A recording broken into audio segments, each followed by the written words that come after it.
Awesome. Awesome. Welcome, everyone. Thank you so much for joining us today. With some more people coming in. Awesome. And thank you so much, Justin, for joining us today. It's, of course, an honor to have you here. Um, I'm yeah, very glad that you could make a time to meet the current fellowship of the EPF6. So thank you for being here. And yeah, Absolutely. Thank you for having me. And I'm actually going to be taking questions on my phone today.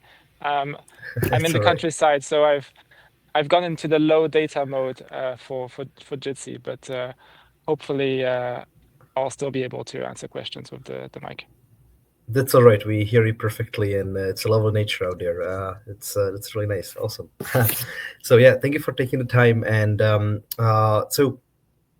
I don't really need to introduce Justin, a legendary researcher at this point. Everybody got excited that you are coming. And we also saw your blog post from a couple of days ago on the lean chain. So we pretty much all know what you've been up to now, what you're working on. But I wanted to ask a bit about your background. I wanted to get a bit of more context about what even brought you to Ethereum and what was your journey when you were starting, to get some inspiration for the fellows here who are just starting learning about the journey of these people who are now on the top. So yeah, if you could tell us about your story, how what brought you to Ethereum, what were your first projects, and so. Yeah, absolutely. So actually, the person who got me into the space was Dankrat, and that was in 2013, before Ethereum even existed. Back then, there was pretty much only Bitcoin. And he introduced me to Bitcoin, I think mid 2013. He sent me some sort of article. But then in towards the end of 2013, there was this bubble where the price of Bitcoin went all the way up to $1,000, which back then was a massive deal. And during the Christmas of 2013, on I believe it was December 28th, I created the Bitcoin meetup group. So that's the meetup.com website for those of you who know. And basically, what I did is I organized events in Cambridge to discuss Bitcoin. And it turns out that most of the people who came were so-called town people. So in Cambridge, it's this university town, and there's kind of the students and the academics that form, let's say, one part of the population, let's say half of it, and the other half is town people. And it was mostly town people who came because they were interested in speculation. And not long after, Dankrat and I bought a Bitcoin ATM. So it was this physical machine, this big hunk of metal. And the idea was that you would put in British pound notes, scan your Bitcoin address QR code, and the machine would send you some Bitcoin. We were not doing it for profit, but more to kind of spread the meme and get deeper into the space. And at some point, I decided to go full time into Bitcoin. So I quit my job. Dankrat and I were working for the same company, and spent a whole year doing this Bitcoin fellowship. And during that time, I started a company that was building on top of a protocol called Open Bazaar, which was a peer-to-peer decentralized marketplace protocol. It's meant to be fully decentralized, permissionless. And Bitcoin had a little bit of programmability. You could do these 2 out of 3 multi-sigs, and that was the basis for the escrow contracts. Basically, there was the buyer, the seller, and the escrow agent that each had one of the 3 public keys. And then if 2 of them agreed, then that was how the money would flow, either as a payment to the merchant or as a refund to the buyer if the merchant was not delivering the goods, for example. In any case, at some point, Ethereum came along, and I told my fellow colleagues, hey, why don't we look at Ethereum? We're building this complicated marketplace, and having programmability is valuable. And back then, the Open Bazaar folks were Bitcoin maxis, and they're like, no, we need to build everything on top of Bitcoin.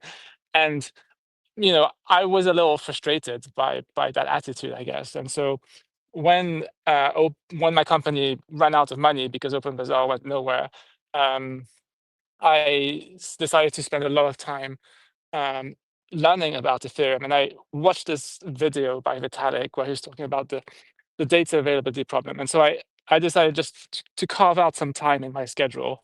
And I spent a couple of weeks thinking about the data availability problem. And I had some ideas that seemingly no one else was having on the internet. And so I emailed Vitalik my ideas, and he encouraged me to write an ETH research post, and he basically hired me at DEF shortly after that.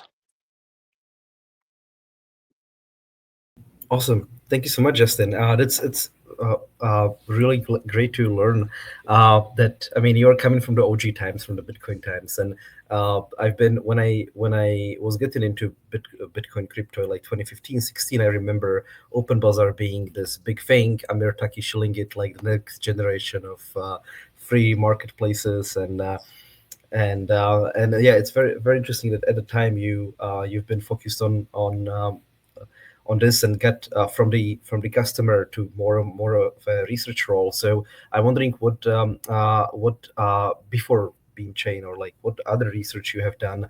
I know you've been working on the consensus specs. So if you can tell us about your work on the current beacon chain, or the consensus related research you've done meanwhile, or how you started the Ethereum Foundation.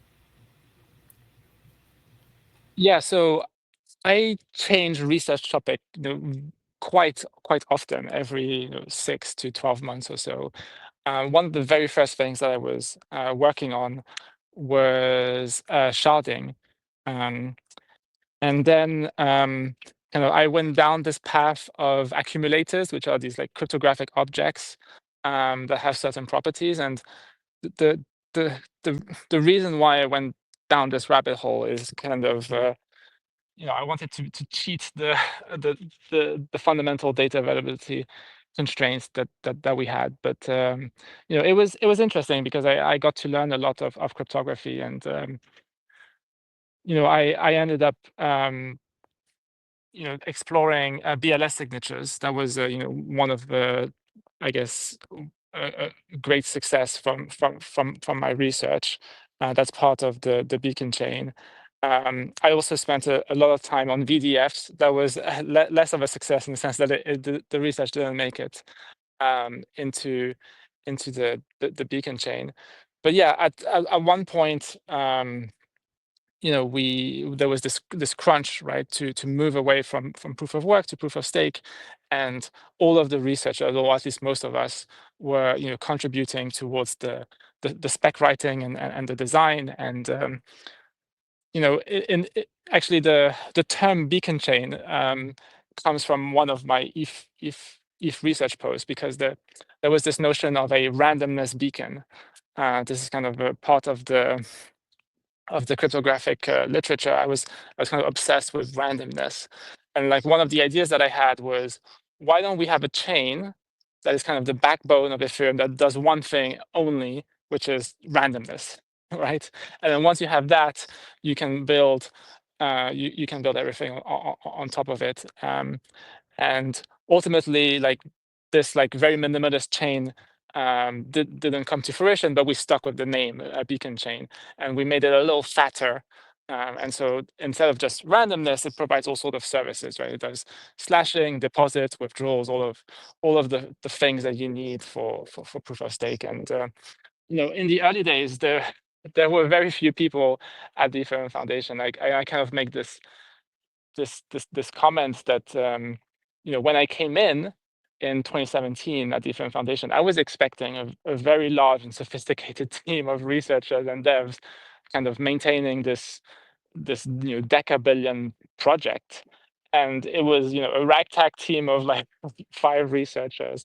And so there was a lot of opportunity basically to be proactive and pick this low-hanging fruit. And that involved helping with the architecture, the design, and the naming, and like the nitty-gritty specking as well. So one of the great outcomes, I guess, of the beacon chain is that we have an executable spec. And the way this came about is that Vitalik and other people were writing these little snippets of pseudocode that were basically meant to describe the chain. And then at one point I was like, hey, isn't there an opportunity to write the whole thing in Python end to end and make it executable? And Vitalik was kind of nerd sniped, and in a week or so he wrote the whole thing, at least as a first draft. And then I spent a lot of time kind of going through it line by line and polishing it and simplifying it and finding bugs and all of these things. And I really like the spec writing process and the idea of getting to the essence of things and having them as simple as possible, as beautiful as possible. And one of the things that I remember telling Vitalik back then is that there's this heuristic, right, which is that if your spec is ugly, it's probably not done, right? It's probably not fully baked.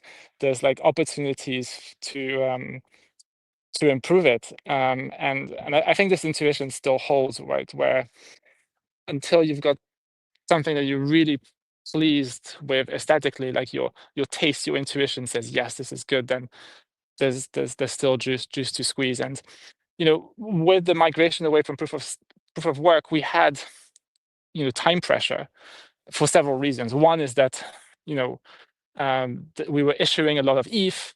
We were also burning a lot of electricity worldwide, on the order of 0.3% or something like that. And also, we had made these soft commitments to the community around when we would actually ship proof of stake, and we were kind of running late. And I take blame for this. I remember when I joined the Ethereum Foundation a few years on, I was making predictions. We'll ship in 2021 or whatever, 2022, and or I forget the exact dates, but a lot of my predictions ended up being way too optimistic. And so we did the best effort with the beacon chain. I think it's extremely solid, and it can definitely support Ethereum growing to trillions of dollars. Call it 1, 2, 3, 4, 5 trillion. But I think if we have the ambition and scale to grow Ethereum to a 20 trillion, 100 trillion dollar network, both the Ether, the asset itself, but also all of the Internet of Value that would come into it, potentially hundreds of trillions of dollars, then I think we need to go back to the drawing board and fundamentally rethink things. And it's not just about things being not fully baked, but it's also about fundamental new forces that come into play. There's things like quantum computers that means that we just have to rethink the BLS signatures, for example, that I mentioned. But also, we have this massively powerful tool, snarks, which I think as being just as powerful as hashes and signatures, right? We've gone so far in the world of blockchains with just hashes and signatures, and now we have this third primitive, and I think there's just so much juice to squeeze from snarks that it's worthwhile having a snark first approach to design, right? And seeing how far we can get with that. Well, thank you so much, Justin. You went all the way to the future there. I wanted to get there, but thanks for sharing all of that. It's honestly, like, I'm surprised right now. Like it really got me the information that the beacon chain comes from like a beacon, randomness beacon. I honestly didn't know about that. It's a really nice piece of Ethereum history. So thank you so much for that. Yeah. So this is supposed to be AMA. I just wanted to take a couple of minutes for the intro. I can still more questions for myself, but I want to open this to the audience. We have 30 people here already, so if you have questions, please feel free to raise your hand and ask. Feel free to write in the chat. And if there are no questions, I will take one more for myself. But we already started dipping into the Lean chain now. And the future of Ethereum, and we have a bunch of fellows working, contributing to Beam clients and benchmarking and the efforts. So I hope they will have some interesting questions. Lee, yeah, I think Lee has a question. I see first one here. Yeah. Yeah. Hi. Thanks. Hi, Justin. Actually, we saw each other before.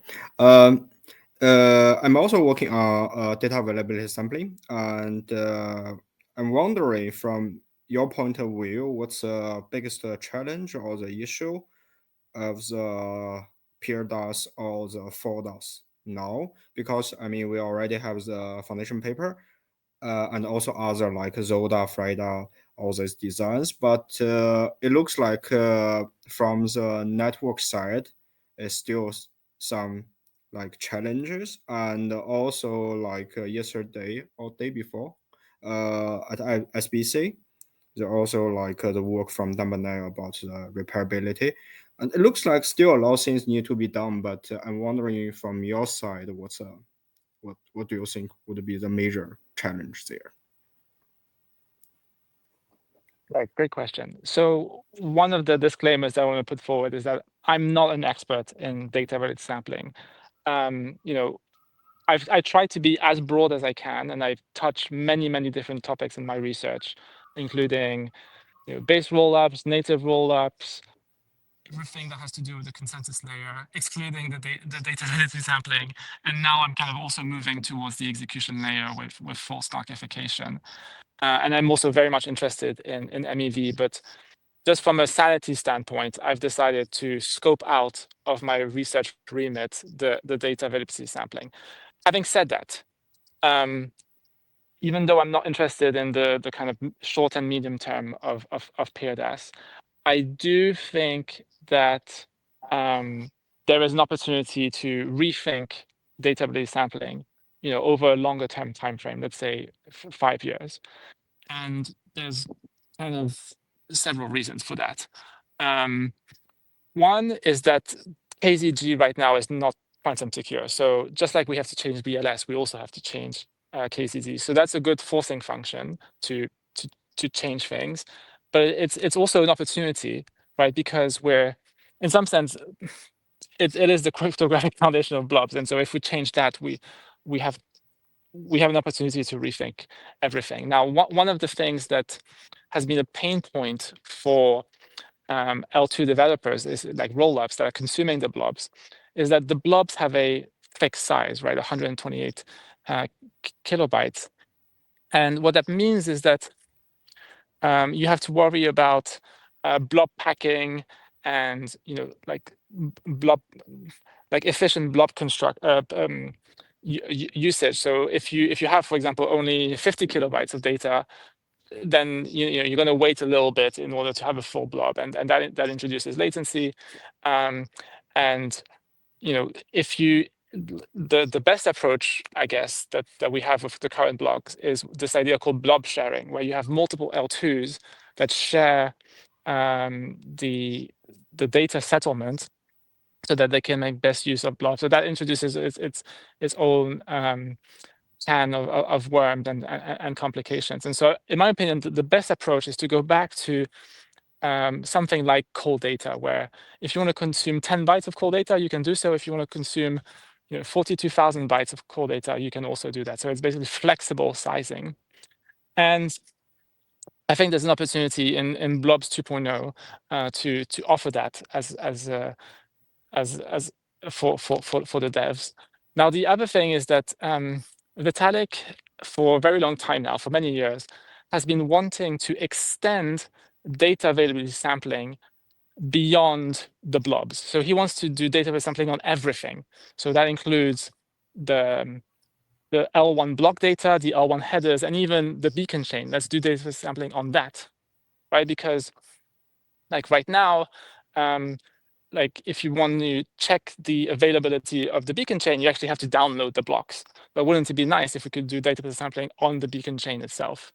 And so there's this idea that I've been calling under various things. So for example, the meme is like a mega blob, right? So we just put all of the data on Ethereum into one mega blob, and we do data validity sampling on that. And if from the point of view of the L2 that's consuming the blobs, this is a detail that's abstracted away. They're not exposed.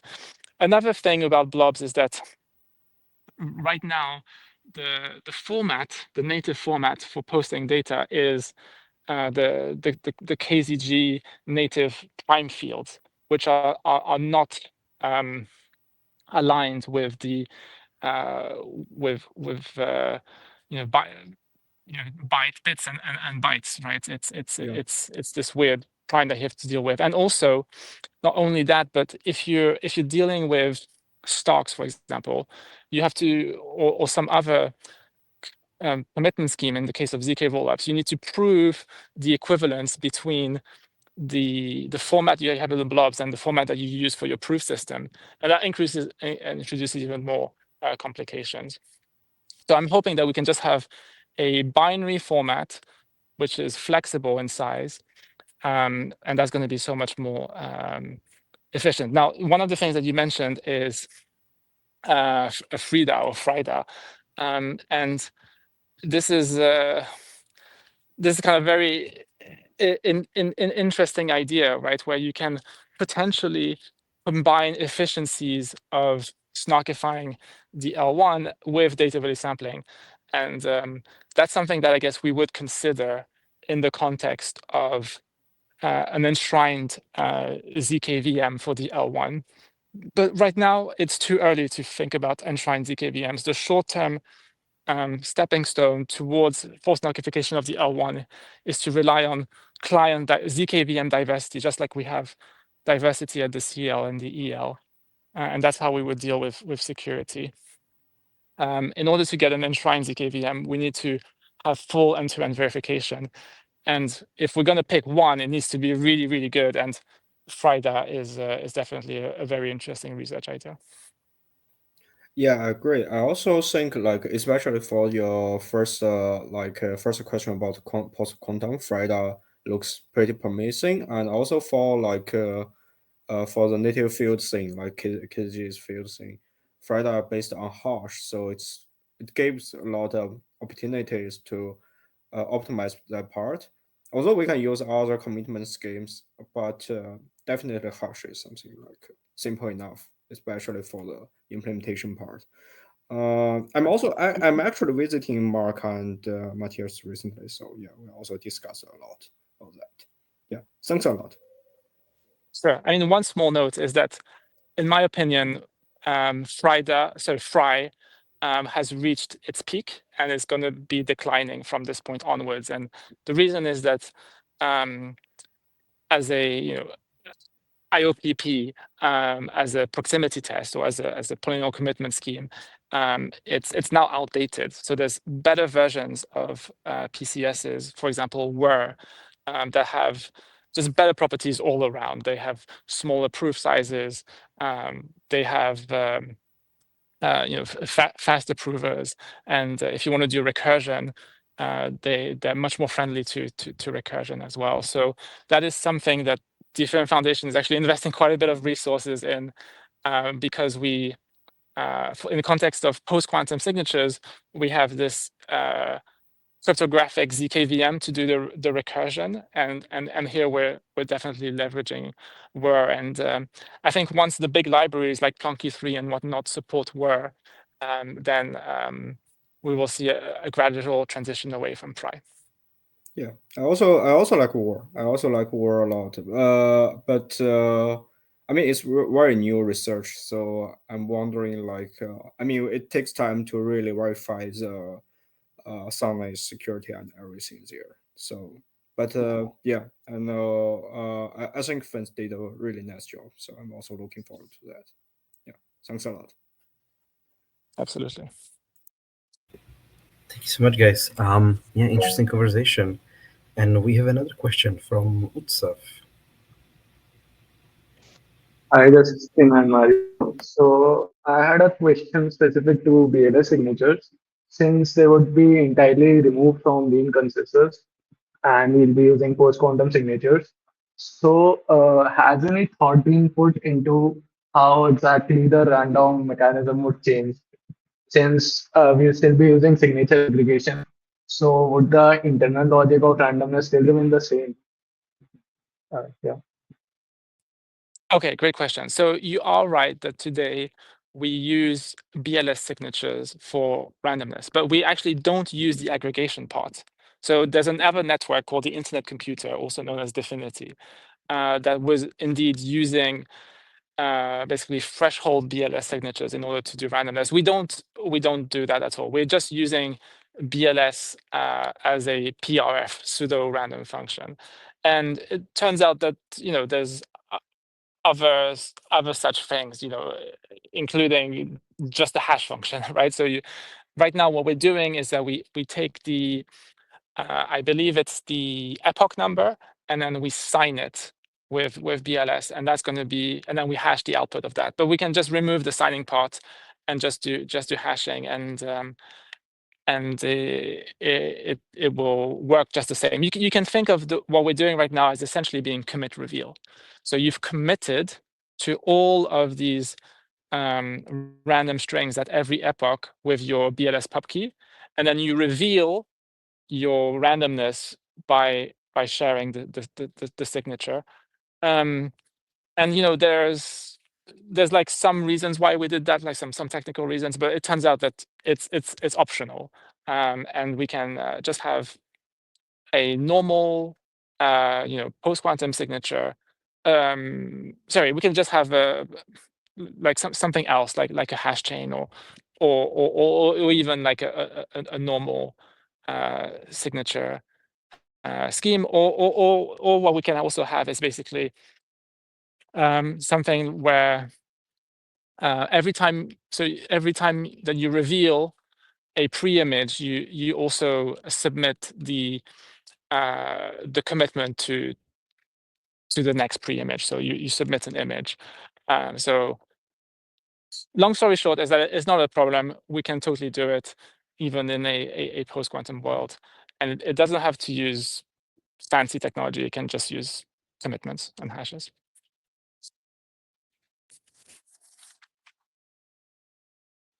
Oh, all right, got it. Hey, thank you. If you have more questions, please raise your hand. But before we get to those, we have some questions in the issue from people who couldn't make it but wanted to ask you a question. Um, and the first one was I wanted to get back to the one that you all basically already answered in the chat. It was about Stark and Snarks, and you say that Starks are Snarks, and we like our Snarks transparent at the L1, which makes sense. But I wanted to ask you to elaborate a bit about this. The question was like, why Snarks over Starks? So maybe to broaden the question up a bit, like what is the design space here? Like what kind of argument protocols or what proof systems have been considered? What are the trade-offs? And if you can give us more context on the Starks and Starks discussion and transparency here. Yeah, absolutely. So the broadest term that is kind of relevant in the industry is a SNARK, right, which stands for succinct non-interactive argument of knowledge. And within this very broad bucket, there are subclasses of SNARKs. One of which is the transparent SNARKs, which are SNARKs that don't have a trusted setup. And if you are transparent, that is definitely a positive. There's also another bucket, which is known as post-quantum SNARKs. So those are those obviously that are secure against quantum computers. Now, there's this very common misconception, right? For example, that Starks means post-quantum, and that's actually not at all the case. There's nothing in the definition of a Stark that means that it's post-quantum. Actually, there are Starks that are not post-quantum. So there's Halo 2, there's bulletproofs, there's Nova. You can build transparent snarks without them being post-quantum secure. And in the context of the L1, we want to be simultaneously transparent and post-quantum. And the best way to do that is to actually invoke a third class of snarks, which is the hash-based snarks. And the hash-based ones are in the intersection of the two previous buckets, which are the transparent SNARKs and the post-quantum secure ones. And you can call them HB SNARKs if you want, hash-based SNARKs, and those are really really awesome, and they're the ones that we're looking into. Now, traditionally, these HB SNARKs were built on top of Fry, but as I mentioned, there's like better technology now, such as Whir, and that's what we're looking into. Yeah, thank you so much for explaining that. Awesome. Yeah, that clears it up very well. And please raise your hand for more questions. We can still get a bunch of time, so you use the opportunity to ask and chat with Justin. Otherwise, I have one more question from the issue, but yeah, we have someone in person. That's great. Aman? So hello, Justin. We talk about diversity of ZKVMs proving in real time, and there are multiple ZKVMs working on real time proving.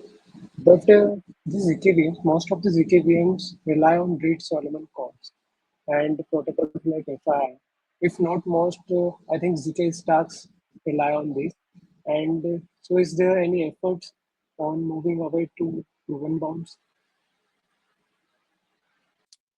Sorry, the sound, your connection is not super good. Could you repeat the last few words? Moving away from Reed-Solomon to what? Proven bounds. Proven bounds. Okay. I think what you're Yeah. referring to is the proximity gaps conjecture. So basically, when you work with Reed-Solomon, you can basically analyze your soundness in various ways. You can either have, as you said, the proven soundness bounds that will lead to slightly larger proofs than if you were to pick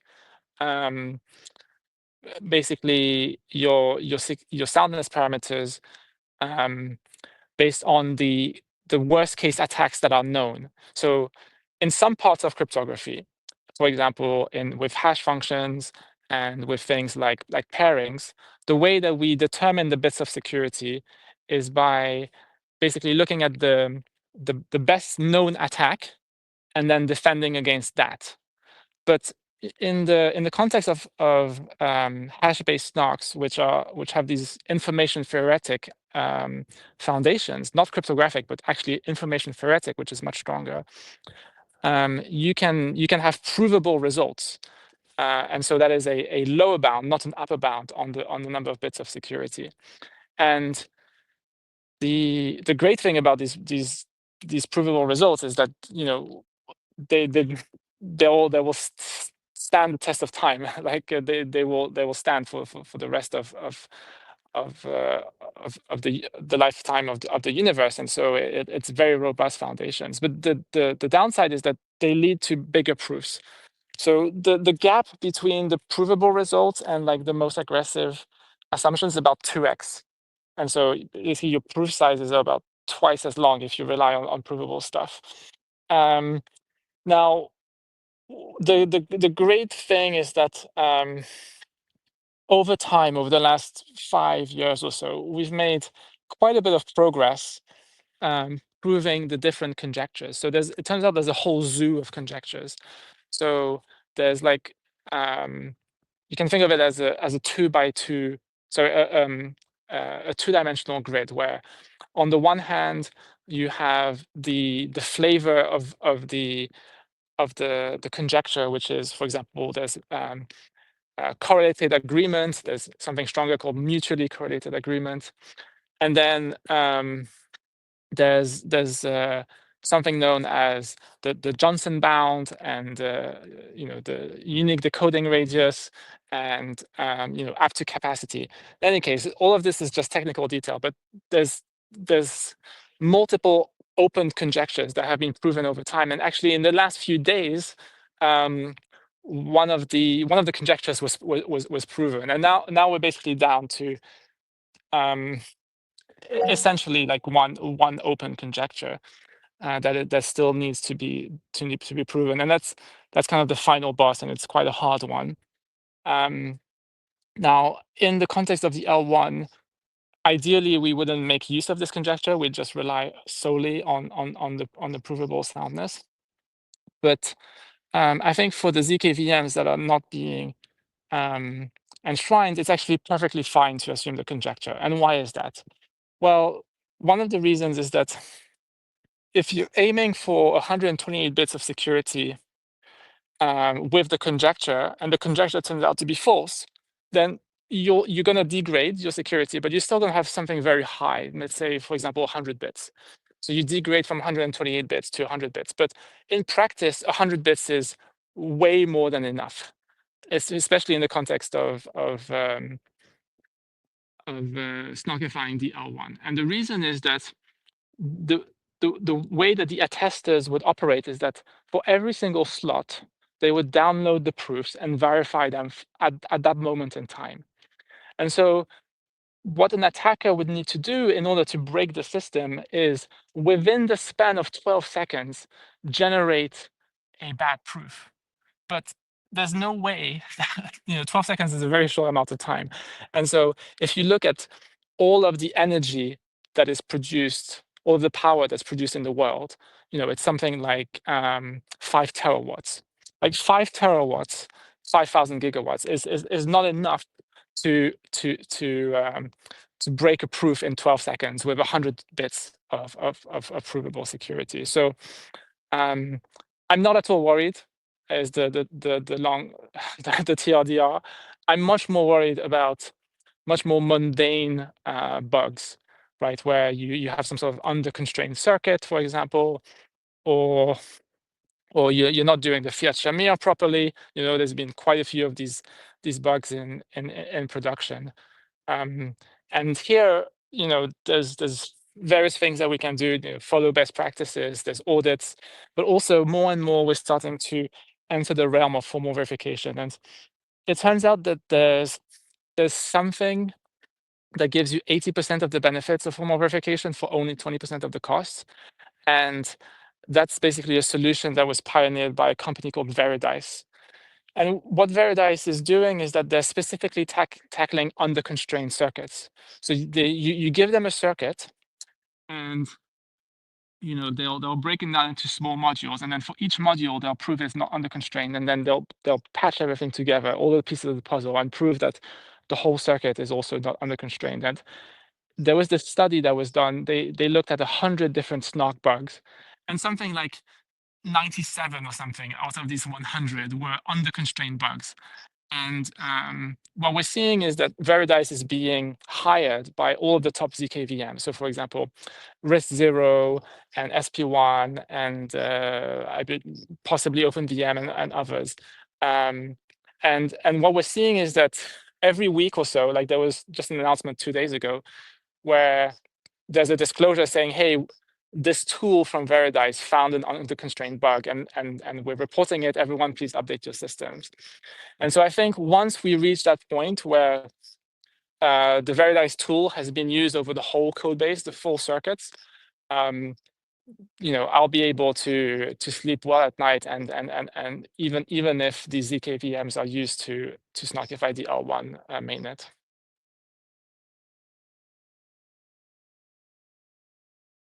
Thank you so much. That was for the details answer. That was super helpful. Awesome. Thank you so much, Justin. Really great answer there. Very well. Yeah. Vladin, do you have a question, or do you want to ask the one from the issue? Yeah, I want to ask the one from the issue. I thought I couldn't make it, but yeah, here I am. Happy to be here. Thank you, Justin, for having us. So I'm working on a proof of concept for a delegation model, and I have a couple of questions regarding this. First of all, would be how do you think Beamchain will integrate staking frameworks? So I don't know, rainbow staking, or if there's any other ideas. And the second question would be, I'm curious to see what are your thoughts on enshrining the delegation itself in the protocol. Yeah, absolutely. Great question. So right now in the Beacon chain, there's one role, which is called the validator, and they're responsible for everything. right? They're simultaneously an attester, a block proposer, and an includer in the context of censorship resistance for L1 transactions. And also, they participate in the sync committee and possibly some other miscellaneous things. And one of the insights of the last 5 years of Ethereum research is that if we have more specialized roles, we can achieve our goals better and faster. And one prime example of this is what is known as APS, attester proposer separation, right? If we take these two roles, attesting and proposing, and we separate them, then we actually get much better outcomes. And the reason is that in order to be a very good proposer, you have to be fairly sophisticated, right? You have to, like today, the way it works is you have to pick a relay and you have to play timing games. And when you receive MEV, it's going to be very spiky. So it's a bit like a lottery, right? You only select it as a proposer once every 6 months or so. And when you do win, you could be winning, a 100 ETH block or 1,000 ETH block, or you could be winning a 0.001 ETH block. And so, this leads to the desire to have smoothing pools, for example, and that is all complexity that we don't want. And so with APS, we have two separate roles, attesters and proposers.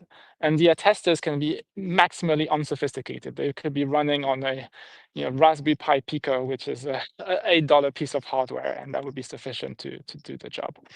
And the proposer role, could be basically embraced by more sophisticated builders, for example, like the ones that we see in the context of MEV Boost today, like Beaver Build and Titan. But yeah, if we have sophisticated entities responsible for proposing, then we also need this other role, which we call the includers. And the includers are responsible for censorship resistance. And the proposal that we have right now is called Fossil. And it turns out that there's two different variants of Fossil. There's one where the attesters are automatically enrolled, for example, as includers. But then there's also a version of Fossil where anyone in the world that holds ETH can just deposit ETH and not be an attester, but still be an includer. And then in addition to all of this, there's what you mentioned, which is delegation, right? Where you want to be a staker in the sense that you put forward stake, but you're not interested in actually performing the duties yourself, right? You don't want to be an attester, you don't want to be a proposer, and you don't want to be an includer. So basically, the way that I'm thinking about it is that in the context of the Bean chain that has been renamed to Lean Consensus, the first class kind of role, the most basic one, is actually a staker. So in some sense, we get rid of the notion of validator, and we have staker as the prime concept. And then the staker can customize exactly what it wants to do. So it can opt into attesting or not opt into attesting. It can opt into proposing or not. It can opt into including or not including. And that's basically how I think about it. So the minimum amount of ETH that you need to become a staker is 1. So you deposit 1 ETH, and once you have that, you can opt into the various roles, including attesting, proposing, and including. Now, the one caveat that I want to highlight here is for attesters specifically. So we want to have low latency finality. What does that mean is that we want to have every consensus, every attester, participate towards finality in a very short amount of time. At minimum, they need to sign 1 message. And so we need to be able to aggregate messages from all of the attesters within a small period of time. And the bottleneck here is this aggregation. And so what that means in practice is that we're going to have a limited number of spots for the attesters. That's the proposal that we have right now. Think something like 16,000 or 32,000. And this number can grow over time. And I'm hoping that it grows to on the order of 1 million attesters. But yeah, at the launch, at the genesis of the Lean Consensus chain, my expectation is that we're going to have, possibly 32,000 or something attesters. And that's going to mean that there's going to be a minimum deposit, which is going to be greater than 1 ETH. And I'm hoping that it's going to be less than 32 ETH, but we'll have to see. And the reason why I'm hoping it can be less than 32 ETH is because right now on the Beacon chain, we only have 8,000 operators. So these are like distinct entities with a unique IP address that are actively participating in staking. And so if we have perfect consolidation, then we'll have enough space for everyone who wants to participate with 32 ETH.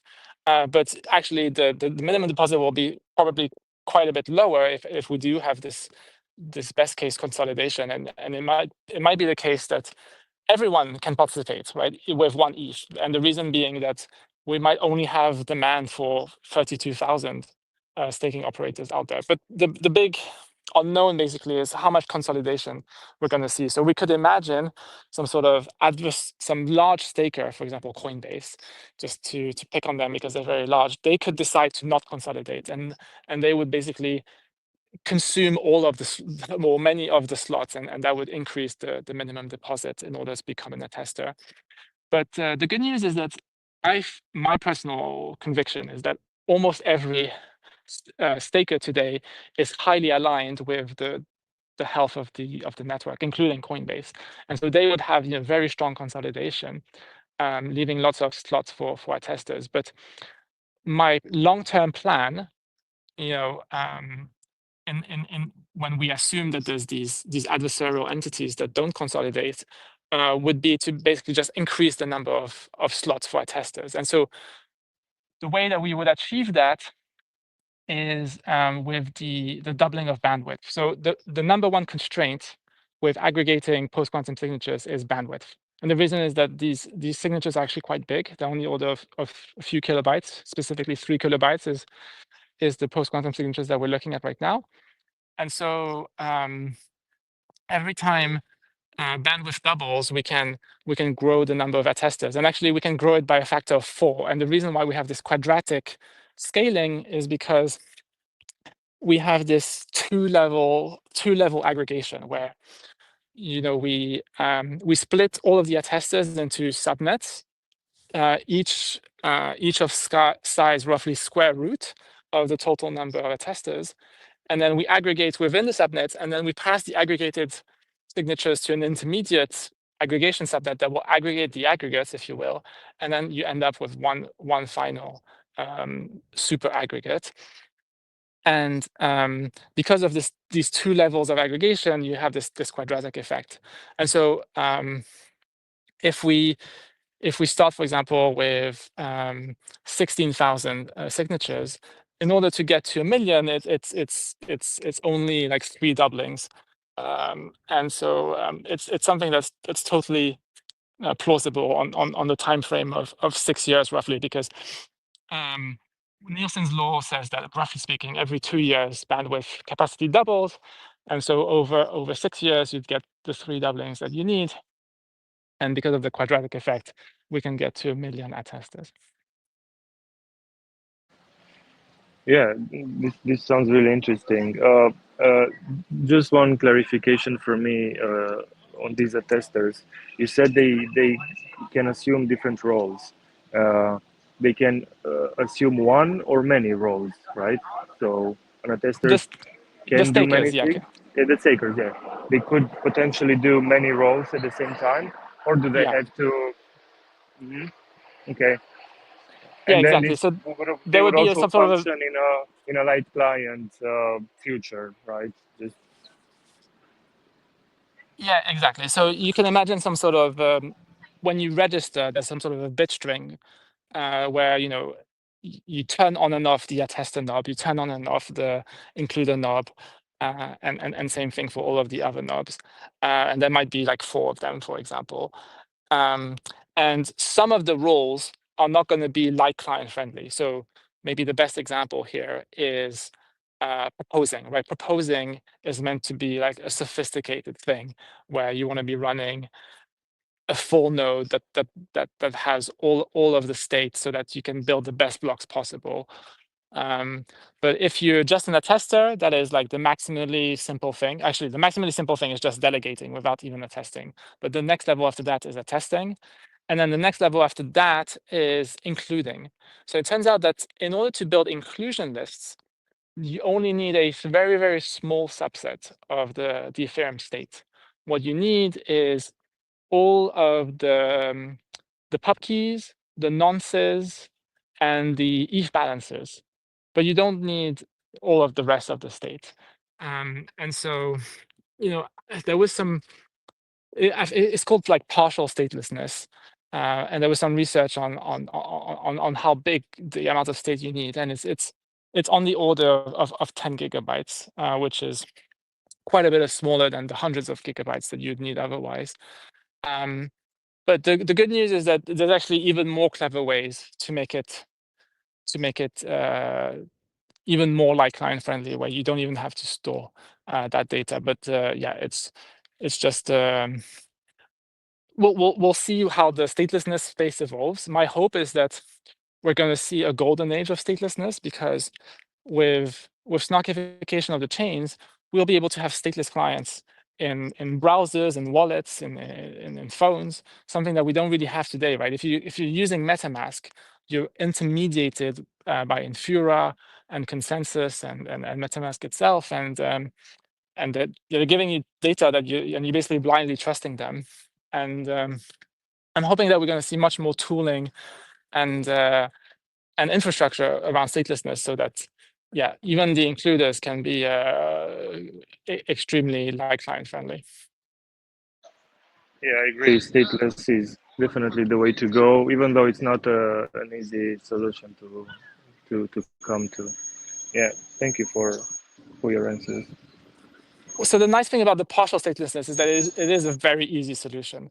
You're literally just taking a subset of the state and calling it a day. And it is 10 gigabytes, so it's not friendly necessarily to a phone, for example. But if you have a laptop lying around, it's perfectly fine. Yeah, definitely. Thank you. Okay, thank you so much, guys. We have a couple of minutes left only, and before we wrap up, I wanted to take the opportunity to ask one more question here from Justin. I wanted to ask for some advice that you would give to people who are starting Ethereum today as developers or researchers, or just starting to contribute. Maybe something that you wish you knew years ago when you were starting, something that you had to learn the hard way. Whether you have some advice to give before we wrap it up here. Yeah, I mean that is a hard question. One of the things that comes to mind here is that the Ethereum Foundation has gone through this pretty massive reorg, and now there's a lot of infrastructure out there to help out people entering the ecosystem. And we actually now have a whole EcoDev cluster of people, on the order of I don't know exactly, maybe 50 or 60, and we're hiring a lot. And within these teams, we have, for example, a founder success team. So if you're a new entrepreneur, you want to build on top of Ethereum, there's like a team that can help you, and that's something that didn't exist even just a couple months ago. The other thing that I'll say is that you need to be very proactive, and you need to be able to be very independent. And in some sense, probably everyone here in this room has these traits, right? Because Ethereum is extremely technical, and so there's a large amount of self-selection there.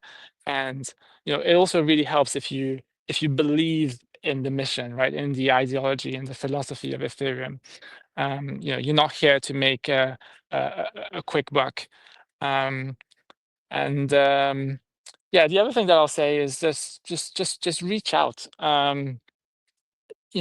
That's how I got hired, right? I just wrote an email to Vitalik and he responded. And